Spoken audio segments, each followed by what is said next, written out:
Good morning, everyone. We just finished our 5th annual Irresistible conference, and it was really spectacular. For those of you that were there, I'd love to get you to write about it or tell people about it. But basically what we did for 3 days, we had about 450 senior HR people, a few vendors, not very many. And we went through day 1, which was imagine the future, day 2, which was implement the future, and day 3, what tools do we need to get to the future. We introduced HR 2030. I went through the narrative behind it, which I'll be doing more frequently at shows. You guys can see this. We introduced our new certification program. We talked a lot about industry solutions, frontline work, many of the things going on in the airline industry, retail, music, had many interesting presentations from many industry HR leaders, and talked, of course, about AI and the complexities of AI. And there were lots and lots of meetings and lots of events. And I want to give you a couple of reflections on what I think I learned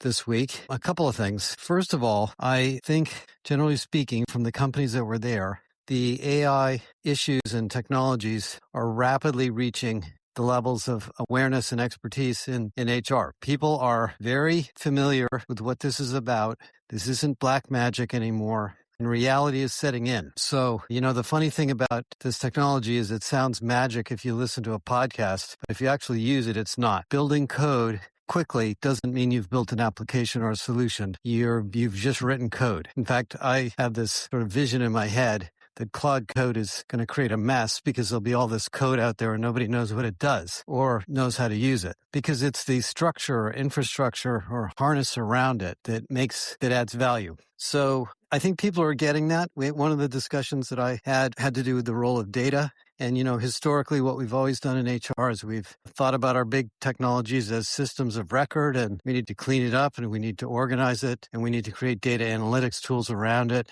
That's a real issue in AI. It's a different set of problems to solve because the richness of the data is so literally orders of magnitude richer than it was in the past. And we talked a lot about how to manage this massive amount of data. And I think people are aware of that. So I think the market is caught up to the vendors, to be honest. No more selling stuff that doesn't exist. No more making up words that nobody understands. The people at our conference, at least, are aware enough of the space that they're asking the right questions. The L&D teams are now aware and comfortable and learning about dynamic enablement and dynamic content. The recruiting organizations are very aware of what tools like Paradox or Eightfold or other ones do and the negative implications of that or positive. And I think the IT teams that are working on data management and quality are worrying about that effectively. And I think one of the most interesting sessions of all, which I'm going to have a podcast on, was with our friends at Lockheed Martin.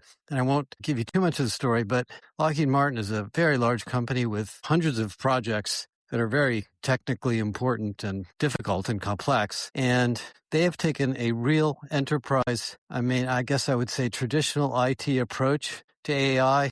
And they have 250 or more agents now running at Lockheed Martin, and they're managed and they're controlled and they're governed and they're getting value out of them. So the story there is go slow to go fast. Don't just go nuts building things and hoping that they're going to work. The experimentation phase, I think, is over. So we can move into much more an enterprise view of how to use all this technology. Okay, now I want to talk about a different topic that came up a lot, and that is the token economics of AI. For the first couple of years of this stuff, we were subsidized in a large degree by investors who threw money literally as fast as they could at these companies to try to build up their infrastructure. And there was no need to look at profitability or return on investment from the vendors. And so this concept of token maxing, or use as many tokens as you can, was kind of normal. Well, that is ending effectively now, because there's real cost to this.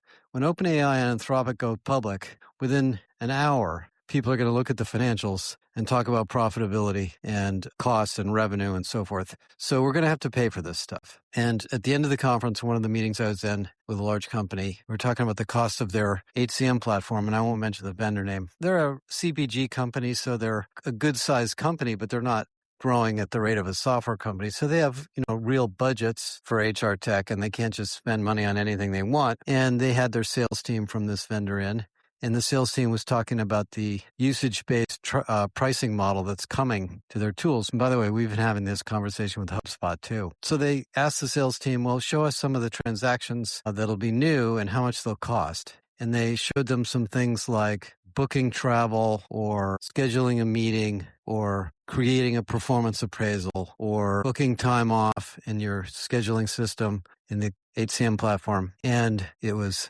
$1 for this, 75 cents for that, $2 for this. And they did the math in their heads and they said, this is insane. There's no way we're going to be able to afford this. If it costs each employee $1 to schedule a meeting or to book their vacation time, and we start adding that up by the number of employees and the number of vacation days and the number of days per year, we just doubled the cost of our system. And they said the sales team was shocked, and the sales team said, oh, we shouldn't have done this. We shouldn't have shown you this. But this is really happening. And all these stories that have come out in the press about software engineers blowing their budget on tokens, this is a big deal. Now, I wrote about this in the imperatives late last year, that one of the big things that's happening in 2026, and here we are in June and it's happening now, is we have to think about the economics of these projects. If the project you're working on is a vanity project and you don't have a big use case that is going to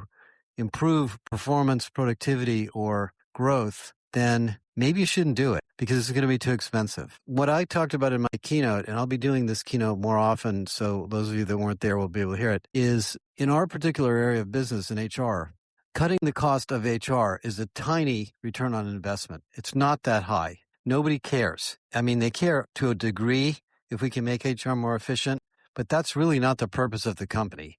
The purpose of the company is to grow, to reach customers better, to add more value in our products and services. So the ROI of these various AI projects is not cutting the size of the training department or cutting the size of the recruiting department.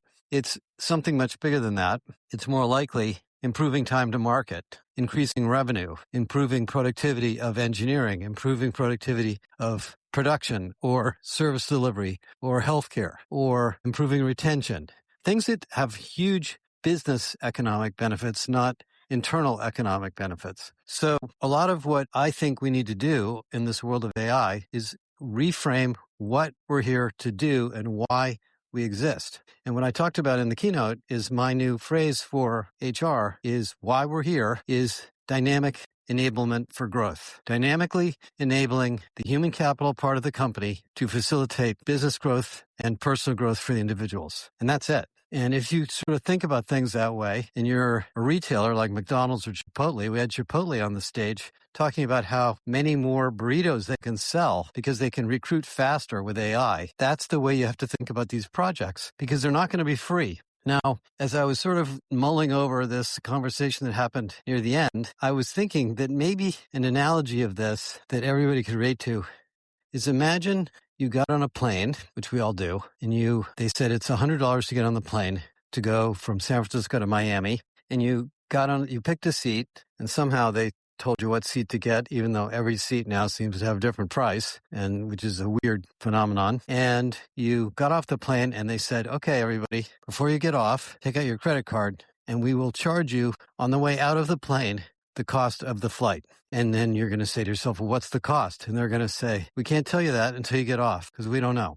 The fuel prices could raise. There could be a change in demand. And at the end of the flight, you'll get a bill. And you know what you would do? You wouldn't take that flight. You wouldn't use that airline. It's a little bit like getting into the Uber, not really knowing how much the car is going to cost you to go from place to place, but they do give you a good estimate. We don't get estimates on tokens. Nobody can estimate how much something's going to cost because I don't think even the vendors know because the cost of the token and how efficient the model is and how well you're using it or not using it, it's very hard to predict that. So the bottom line to me on the economics of these tokens is if we're going to go to usage-based pricing, which I guess we are, although if you think about the consumer market, usage-based pricing led to monthly pricing. We had usage-based pricing in the phone industry for a long time. Long-distance calls were expensive and so forth. And then they finally said, once we had enough capacity, let's just have a monthly charge and you can use as much as you want. So, that'll probably happen here, but we're not at that point. So if we're going to have usage-based cost, we're going to have to think about the value of the project and the complexity of the project, and the design of the project. So this idea that somebody's going to be whipping up Claude Code and just spending all night generating stuff, and then the next morning we're going to use it, that's not going to happen. I mean, not for very long, because that thing that this person created might have cost $3,000 just to create it, and then to run it, it might be, $100 every time somebody runs it. I don't know. It depends on what it is, but different way of thinking about this. So where we're going, to me, in enterprise AI and HR, is back to a world we've been in before, which is enterprise applications, enterprise solutions. It's not that different from my days in the mainframe world, where you had to cost justify why we were going to spend $10 million on a new mainframe. And we knew that over time we needed the capacity, but we needed projects to cost justify it. This is the same thing here. And of course, in the middle of this sort of economic issue, the products are very immature. So there's a lot of agony about which model, which vendor, which tool. Do we use the incumbent vendors? Do we buy a new vendor, and so forth? And I would say another trend that I picked up at the conference is one that I think will make the enterprise software companies very happy. Most of the customers that we talk to want to use the tools from the vendors they have. They're happy to use Microsoft if they have it, because it's already there. They don't want to rush out and replace it. And I'm not saying that there aren't great things from OpenAI and Anthropic. There are, but not everybody wants to jettison what they have. And the incumbent technologies and data and utility that we have in our companies is extremely valuable. So the future of HR 2030 is not a bunch of rip and replace by any means. It's rethinking what you're trying to do in this new world of dynamic enablement for growth, and taking the technologies that are available from either the vendors you're working with or somebody else, and building those kinds of solutions in partnership with IT. And one of the things that came up in all of the case studies and all of the roundtables is we can't do this without IT, because these are IT-laden issues. And in the Lockheed Martin session, we talked about this a lot, that until IT could come up with a framework for enabling all of the business functions, not just HR, by the way, to build and manage and administer and monitor different AI solutions, it was chaos. And they can't operate that way. They're a very, very important contractor and defense companies. They can't operate with chaos. So I don't think any of us want to operate with chaos. So anyway, all that came up. The other thing that I just want to reflect on, and I talked about this and actually kind of broke out into tears a little bit at my speech, is the amount of goodwill and warmth and collaboration and real affinity HR people have for each other. And I really appreciate this as an analyst. This is an industry of people who really care about their companies, their employees, their teams, their careers, of course, their skills, their quality of work everywhere. I feel fortunate myself, and I think most of you probably do, to have landed in this domain where there isn't a lot of politics, there isn't a lot of pride, there isn't a lot of blustering in HR. It's a lot of soul-searching, problem-solving, and thinking about people issues. As you'll see in the book we're launching in the fall, we did a preview of the book, and we gave everybody a little bit of a piece of the book to read. The idea of human capital is going to be just as important in the world of AI as ever before. And it's funny, we've got the SpaceX IPO today. There's a bunch of funny stories about robots, robot dogs. I mean, I don't know that we can stop robots, robot vacuum cleaners, robot cleaning tools. I mean, one of the companies that was there actually was one of the largest providers of cleaning services and facility services for companies. And a CIO told me that they absolutely do believe that a lot of their workforce will be augmented by robots very soon, pretty quick. But I think what came out of the conference for me is, amongst our peers, the human capital issues are not going away at all. So these companies that grandiosely claim they're going to replace a bunch of people with a bunch of agents, they're just not seeing reality yet. They will over time. All of the technology evolutions tend to start with fear and then later become much more pragmatic. And we're kind of getting to that point now. I also noticed that OpenAI has quieted down about the number of jobs that they think are going to be eliminated. By the way, I would recommend that you do not listen to economists who work for tech companies. They're very self-serving, and I think a lot of their findings are very biased. Look at real economists. look at microeconomists. In some ways, I sometimes think that we're like a microeconomic company because a lot of what we do is talk to individual companies all day. So we see the real feet on the ground stuff. So I want to thank our team who did a just spectacular job of running the conference, the USC team who we have a very deep admiration for, and we work with them now for 5 years. This is the 5th year of the conference. All the HR professionals and leaders who came and participated and joined us. And there's a lot of new stuff coming from us over the next couple of months here that you guys are going to hear about soon. We're very close to launching Galileo on the Microsoft Copilot. That'll be in a few weeks. So those of you that are Microsoft shops, you're going to be able to get all this stuff in your Microsoft infrastructure. And one of the cool things about Galileo in the Copilot is it's going to be enterprise scale. So everybody in the company will be able to get the benefits of these modeling tools. Okay, I think I'll cut it off here and save the advertising for later. Have a great weekend, everybody, and happy summer solstice. We're going to be into the nice, long, sunny times of the year, and let's enjoy the summer while we can because there'll be lots and lots of excitement in the fall. Bye for now.